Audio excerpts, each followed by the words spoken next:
Chers téléspectateurs et téléspectatrices, mesdames, mesdemoiselles et messieurs, chers frères et sœurs en Jésus-Christ, et amis de partout, une cordiale salutation vous est accordée ce soir, et d'une manière particulière, nous tenons à saluer aussi tous les super branchés et les fans de l'émission Psychothérapie spirituelle qui entrent chez vous ce soir pour vous présenter comme d'habitude les exposés théologiques du jour. D'ores et déjà, nous vous souhaitons bonne écoute, bonne audition à vous toutes et à tous.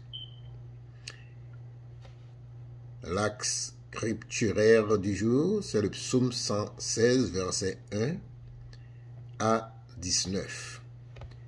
Nous allons procéder à la lecture de la parole de Dieu que nous trouvons dans le psaume 116, versets 1 à 19. Nous lisons ce qui suit. J'aime l'Éternel car il entend ma voix, mes supplications, car il a penché son oreille vers moi, et je l'invoquerai de toute ma vie. Les liens de la mort m'avaient environné, et les angoisses du sépulcre m'avaient saisi. J'étais en proie à la douleur, mais j'évoquerai le nom de l'Éternel.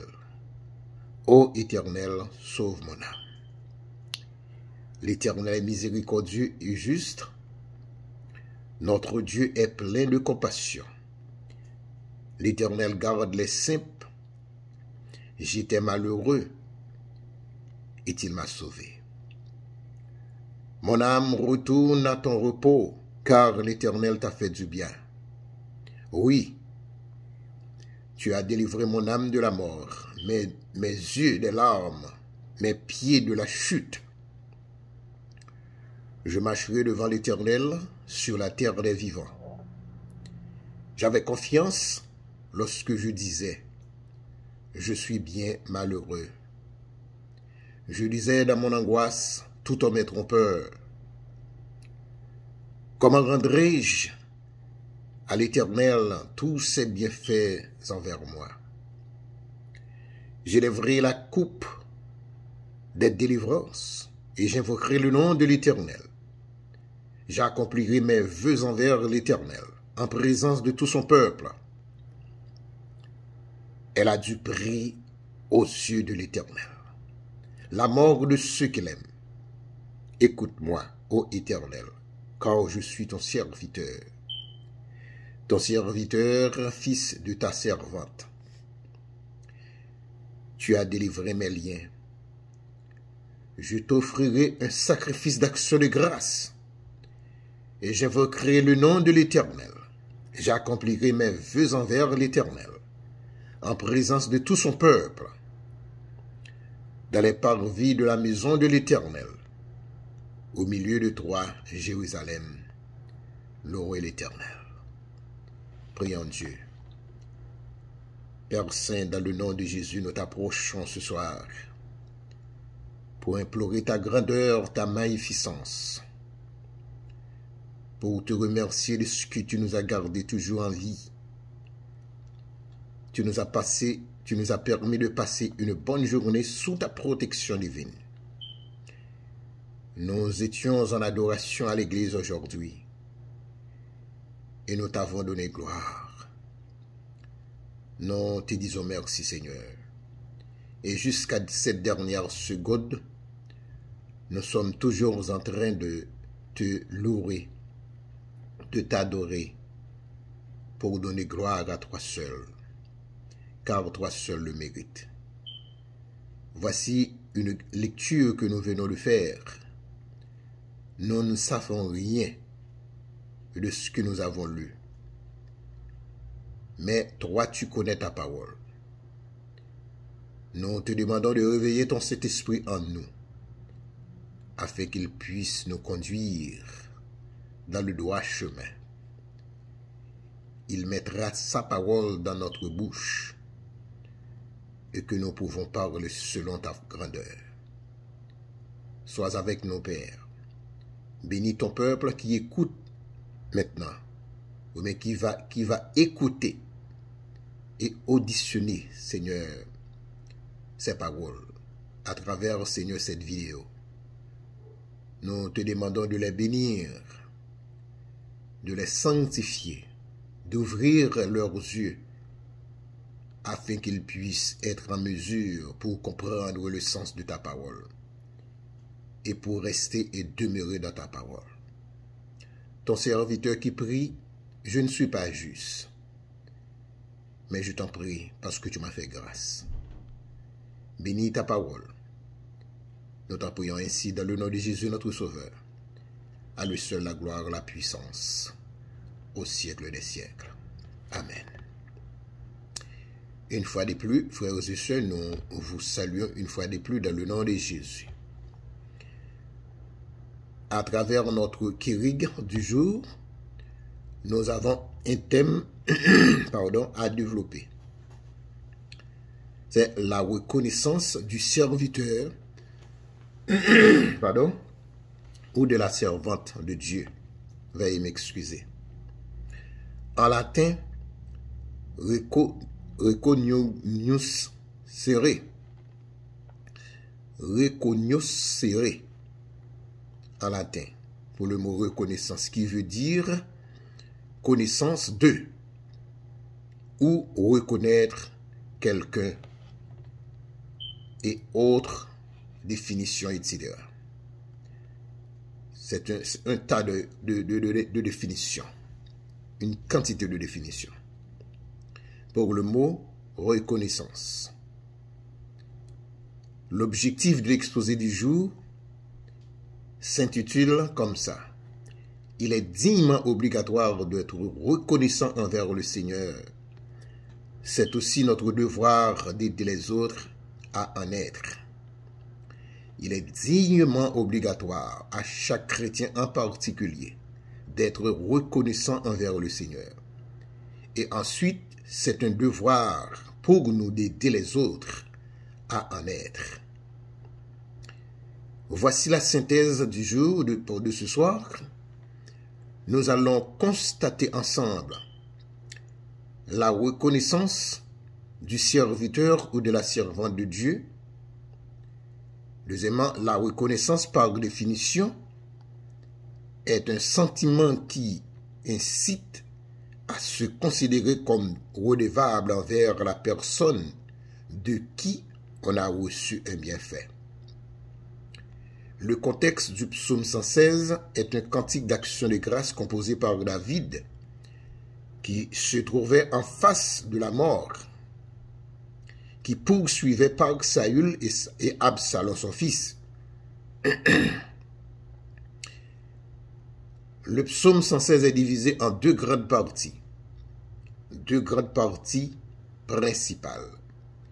Première partie, c'est la réponse du Seigneur à la prière du psalmiste qui demandait à être délivré de la mort, selon Psaume 116, versets 1 à 11. Deuxièmement, deuxième grande division, enfin, la réaction du psalmiste délivré de la mort par Dieu, chapitre 116, versets 12 à 19. C'est autour de ces synthèses que nous allons parler tout à l'heure. Passons à la définition de la reconnaissance.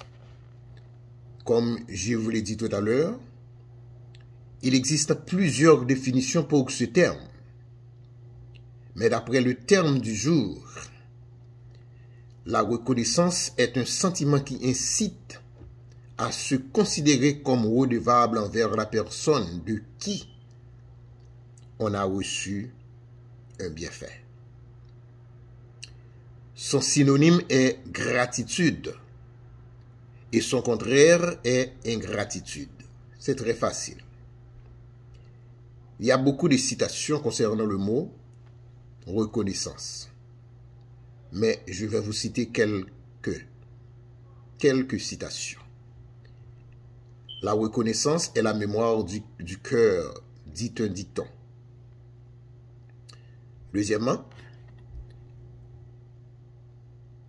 j'ai remarqué qu'il fallait remercier les hommes le moins possible, parce que la reconnaissance qu'on leur témoigne les persuade aisément qu'ils en font trop. Et c'est tout ce que nous avons aujourd'hui pour citation. Vous pouvez en chercher d'autres vous-même, parce que c'est un mot qui est riche en définition et en citation. Voici le contexte du psaume 116. C'est un cantique admirable, c'est un admirable cantique d'action de grâce, bien que digne d'occuper une place dans le grand Alléluia des fêtes de l'Ancienne Alliance. Composé par David peut-être après quelques délivrances importantes qui lui furent accordées dans sa fuite devant Saül ou devant Absalom, son fils. Il paraît que, à cause de ces événements, il se trouvait dans un moment où l'âme du psalmiste était encore dans l'inquiétude, sous l'empire d'une grande émotion profonde, et dans un état d'ébranlement qui le comble. L'autre aspect contextuel du psaume, ce psaume évoque les épreuves du résidu juif qui sera rassemblé dans la terre des vivants, c'est-à-dire le royaume millénaire. Selon le verset 9 surtout, psaume 116, le verset 9. Délivré de la grande tribulation, les cordeaux de la mort, surtout le verset 3. Ses fidèles invoquent le nom de l'Éternel et adorent dans les parvis de sa maison, le verset 19.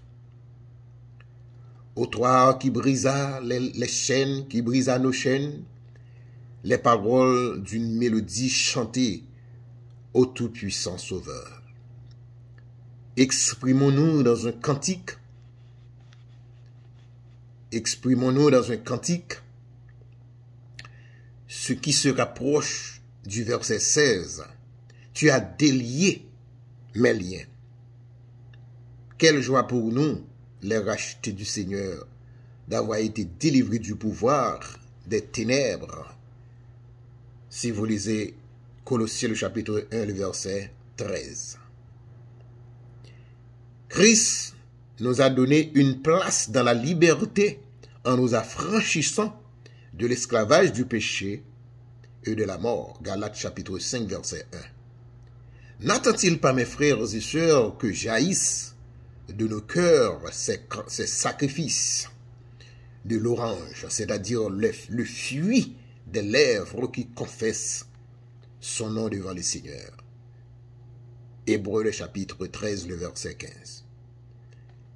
La section B. Nous allons passer tout de suite au développement de l'exposé du jour. Du verset 1 jusqu'au verset 19 de ce chapitre, frères et sœurs, ce texte est un psaume de reconnaissance par lequel l'auteur remercie le Seigneur de l'avoir sauvé de la mort, selon le verset 3, les versets 3 et le verset 8. L'occasion qui lui a présidé à sa rédaction n'est pas plus connue que son auteur, mais il présente d'étranges similitudes avec le langage utilisé par Jonas dans le ventre du poisson. Bien que son sujet principal semble être la mort physique, ceux qui ont été sauvés de la mort spirituelle peuvent eux aussi trouver le motif de le chanter en ce sens. Ce soir, nous allons diviser ce psaume en deux parties, ou les deux caractéristiques du texte. Comme je vous l'ai dit tantôt, la première division, c'est la réponse du Seigneur à la prière du psalmiste qui demandait à être délivré de la mort. le verset 1 jusqu'au verset 11. Dans le verset 3 de ce chapitre, le psalmiste parle du séjour des morts, un autre terme qui symbolise la tombe de la mort, ou bien au cimetière. Il comparait à sa situation dans laquelle il se trouvait. Dans le verset 9, il déclare « Je marcherai devant l'Éternel ». En d'autres mots, il a fait un vœu ou un serment. En latin, vœu veut dire votum. Il fait une promesse à Dieu pour obtenir sa faveur, en remerciement. Un remerciement de sa prière exaucée. Le verset 10 de ce chapitre nous parle de la confiance du psalmiste en son Dieu. Il déclare « J'avais confiance ». C'était une preuve de foi en Dieu et en sa capacité de lui répondre. Ce verset est cité par l'apôtre Paul dans 2 Corinthiens, le chapitre 4, le verset 13. Il insiste sur le principe de la marche par la foi et non par la vue, frères et sœurs. Par la vue, c'est quand tout va bien. Mais par la foi, c'est quand tout ça ne va pas bien. Regardez le verset 11 de ce chapitre. Vous allez constater la réaction du psalmiste contre ses adversaires. Dans le verset 11, comme je l'ai dit, il déclare « Tout homme est trompeur ».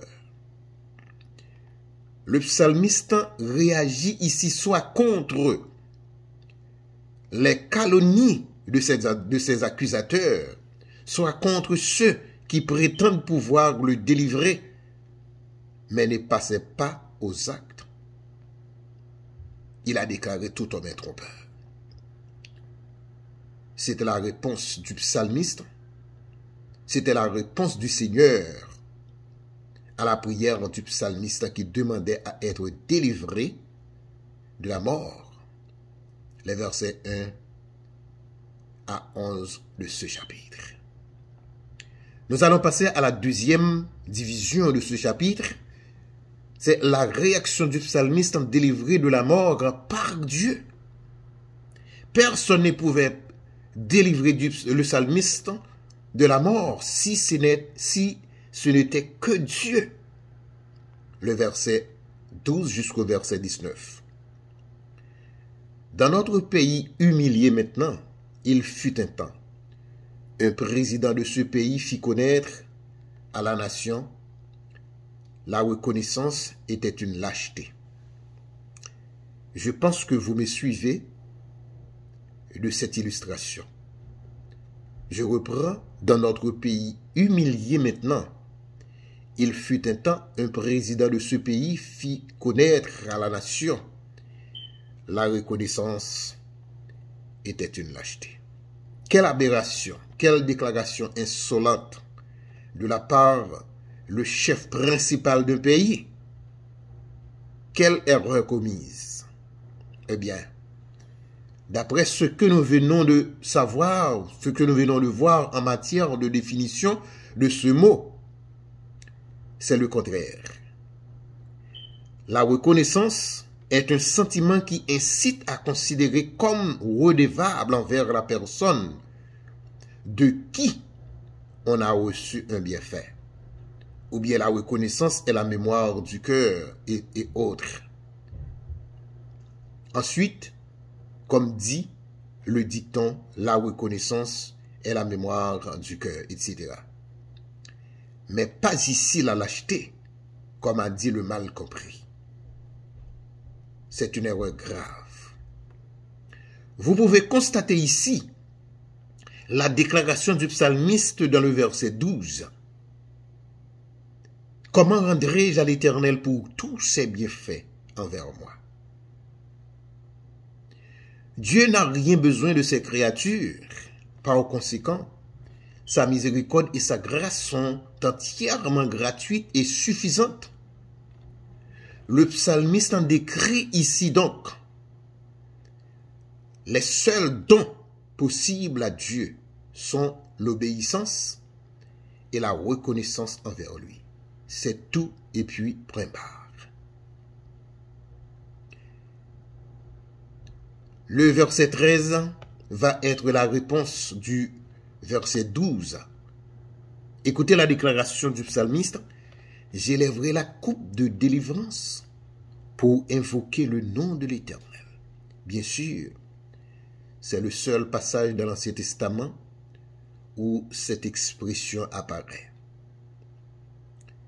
Le sens de cette expression est sans doute le même pour le calice ou la coupe du psaume 16, verset 5 et psaume 23, le verset 5. C'est-à-dire les conditions de vie que procure Dieu aux rachetés ou des rachetés. Mais qui en est opposition au psaume 75, verset 9, qui évoquait la coupe de la colère divine. Il faut faire différence ici entre la coupe de délivrance et la coupe de la colère. Le psaume 16, verset 5 et le psaume 23, verset 5 parlent de la coupe de délivrance, comme le calice, qui est le symbole de conditions que procure Dieu. Mais le psaume 75, verset 9, évoque ici la coupe de la colère divine. On est prié de faire ces différences. Le verset 14 explique pour une deuxième fois. Le psalmiste en renouvelle son vœu, sa promesse à Dieu. Oh, il dit, j'accomplirai mes vœux envers l'Éternel. C'est une probable allusion aux vœux prononcés au sein de sa difficulté au verset 18 et verset 19 de ce même chapitre. Comme sujet de reconnaissance envers le Très-Haut, qu'il a délivré de la mort, et qui est différent aussi lorsqu'il demandait à Dieu la délivrance. À la lumière du constat de ces versets 15 et 16, le psalmiste a pris conscience de sa délivrance. Il a déclaré, « Tu as détaché mes liens, Seigneur », représentait une bénédiction toute particulière. C'est pourquoi il insista sur son rôle de serviteur de Dieu à l'instar de sa mère. Ces versets-là, les versets 17 à 19, sont parallèles au verset 13 et verset 14, où Jonas a fait presque la même déclaration. Jonas, le chapitre 2, verset 10, nous lisons, « L'Éternel parla au poisson, et le poisson vomit Jonas sur le sable, parce que Jonas se trouvait dans une situation où il devait prendre conscience. » Jonas s'est souvenu de Dieu. Jonas s'est souvenu qu'il a désobéi à Dieu dans le ventre du poisson et puis sous l'océan. C'était une grande épreuve mortelle. Mais il s'est souvenu et il a dit l'Éternel. Il parla à l'Éternel. Et l'Éternel ordonna le poisson alla se vomir. L'Éternel ordonna le poisson pour aller vomir Jonas sur le sable. Dans le verset 17, nous trouvons l'expression, le sacrifice d'action de grâce. Ici, ce n'est probablement pas un sacrifice mosaïque qui se faisait par le sang des taureaux dans l'Antiquité pour couvrir les péchés du temps de Moïse. Les sacrifices mosaïques étaient seulement couverts le péché de l'humanité, mais qui symbolisaient aussi le vrai sang qui viendra très bientôt, qui est le sang de Jésus-Christ, qui pourra laver et éliminer, extirper complètement le péché de l'humanité. Mais c'est plutôt les louanges C'est ça, les sacrifices que David recommande ici, ce sont les louanges et les actions de grâce d'un cœur sincère dans l'esprit. Des psaumes 136, psaume 138, conférés au psaume 50, verset 23, psaume 100, verset 4, et puis psaume 119, le verset 108. Si vous avez du temps, vous pourrez les lire et ce sera pour vous une grande bénédiction. C'est ce que David veut de nous tous qui sommes ici cet après-midi. Dépouillez vos cœurs, débarrassez vos esprits pour être des chrétiens sanctifiés pour plaire à Dieu. Nous aimerions vous laisser en compagnie de ce texte que nous trouvons dans Joël chapitre 2 verset 13. Je l'ai pour vous. Déchirez vos cœurs et non vos vêtements et revenez à l'Éternel votre Dieu. Car il est compatissant et miséricordieux, lent à la colère et riche en bonté. Il se repent des maux qu'il renvoie. Le Seigneur est plein de compassion. Il entend nos cris lorsque nous prions à lui, et surtout lorsque nous sommes en danger. Finalement, nous avons la dernière expression pour ce soir trouvée dans le verset 19. Le psalmiste en parle ici de la maison de l'Éternel. C'est une allusion faite, premièrement, au tabernacle de Jérusalem dans le cas où ce psaume fut composé par David ou avant son époque. Deuxièmement, au temps de Jérusalem, si son auteur est Salomon ou un autre après lui. C'est ce que déclare le psalmiste David. Notre conseil pour vous ce soir, soyez des serviteurs et des servantes reconnaissants envers le Seigneur, surtout après chaque délivrance. À la manière de David, n'attendez pas pour demain, mais tout de suite. Après votre délivrance, bénissez le Seigneur par vos actions de grâce, par vos actions de grâce et vos louanges, car l'Éternel en est le mérite. Nous avons eu la chance de vous parler de la reconnaissance des serviteurs et de Dieu. La définition de la reconnaissance est un sentiment qui incite à se considérer comme redevable envers la personne de qui on a reçu un bienfait. Et autres. Le contexte du psaume 116 est un cantique admirable d'action de grâce composé par David après avoir été éprouvé par Saül et Absalom son fils. Au développement du sermon, nous avons eu les deux caractéristiques du texte du psaume 116 qui se divisent en deux grandes parties qui sont la reconnaissance du Seigneur à la prière du psalmiste qui demandait à être délivré de la mort. Et deuxième grande caractéristique, la réaction du psalmiste délivré de la mort par Dieu. C'était Dieu seulement qui pouvait le délivrer de la mort. Le psaume 116, verset 12 à 19. Que Dieu vous bénisse abondamment à travers sa parole. Écoutez. C'était pour vous servir.